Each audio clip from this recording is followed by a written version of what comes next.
நம்ம சிஎம் அவர்களும், மினிஸ்டர் கீர்த்தனா அவர்களும் சொன்ன ஒரு விஷயம் பார்த்தீங்கன்னா உண்மதாங்க. அதாவது தமிழ்நாட்டுல பார்த்தீங்கன்னா 10,00,000 கோடி கடன்ன்றது உண்மதாங்க.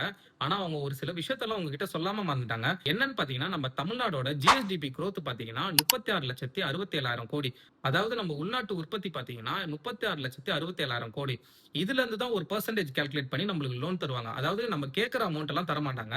நம்மளோட ஜிஎஸ்டிபி குரோத்த பார்த்து தான் அதுலருந்து 28.5% வந்து லோன் தருவாங்க. அப்படி பார்த்தீங்கன்னா, நம்ம தமிழ்நாடு வந்து எவ்வளவு வந்து லோன் எடுத்திருக்காங்கன்னா, 26% தான் லோன் எடுத்திருக்காங்க. நம்மளுக்கு லிமிட்டேஷன் பார்த்தீங்கன்னா, 28% வந்து லோன் எடுக்கலாம். ஆனா நம்ம தமிழ்நாடு கவர்ன்மெண்ட் பார்த்தீங்கன்னா, 26% தான் வந்து லோன் எடுத்திருக்காங்க. சோ நம்ம அந்த ஒரு கிரைட்டீரியாக்குள்ள தான் எடுத்திருக்கோம். நம்ம அளவுக்கு அதிகமா லோன் எடுக்கல. அண்ட் இதுக்குன்னே பார்த்தீங்கன்னா, எஃப்ஆர்பிஎம்ன்ற ஒரு கமிஷன் இருக்கு.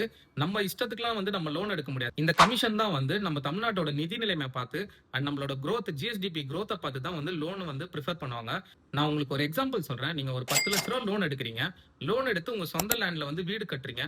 வீடு கட்டி முடிச்ச உடனே அந்த வீட்டோட வேல்யூ பார்த்தீங்கன்னா ஒரு 30,00,000 போகுது. அப்படி இருக்கும்போது பார்த்தீங்கன்னா, நீங்க 10,00,000 லோன் எடுத்தது வந்து பெருசா பார்ப்பீங்களா? இல்ல உங்களோட சொத்து மதிப்பு வந்து 30,00,000 இருக்குன்றத பார்ப்பீங்களா?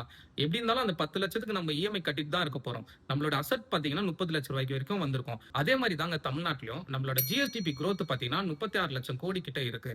அப்படி இருக்கும்போது நம்மளோட கடன் வந்து 10,00,000 கோடி தான் இருக்கு. சோ நம்ம குரோத்த நோக்கி தான் போயிட்டு இருக்கோம். அந்த தமிழ்நாடு பார்த்தீங்கன்னா சேஃபர் ஜோன்ல தான் இருக்கு. சோ விஜய் அவர்கள் சொன்ன திட்டங்களும் பார்த்தீங்கன்னா, இப்ப கடன் வாங்கி தான் அந்த திட்டங்கள் எல்லாம் நிறைவேத்த முடியும். சோ அதுக்கு வந்து நம்ம வந்து எதுவுமே வந்து இவர் கடன் வாங்கிட்டாருன்ற மாரி சொல்ல முடியாது. கடன்ன்றது வந்து ஒரு பார்ட் தான். அத வச்சு தான் வந்து குரோத் நம்ம வந்து டெவலப் பண்ண முடியும். சோ உங்க டிவிகே ஃபிரெண்ட்ஸ்க்கு இந்த வீடியோ ஷேர் பண்ணி சொல்லுங்க. தமிழ்நாடு வந்து சேஃபர் ஜோன்ல தான் இருக்கு. அண்ட் உங்க தலைவர்கள் சொன்ன மாரி கடன்ல நம்ம ஒண்ணும் முழுகல அப்படின்ற மாரி சொல்லுங்க. அண்ட் இந்த இன்ஃபர்மேஷன உங்க ஃபிரெண்ட்ஸ் எல்லாருக்குமே ஷேர் பண்ணி விடுங்க. அண்ட் இதே மாரி மோர் இன்ஃபர்மேஷன் வேணும்னா நம்ம பேஜ ஃபாலோ பண்ணுங்க. Thank you all.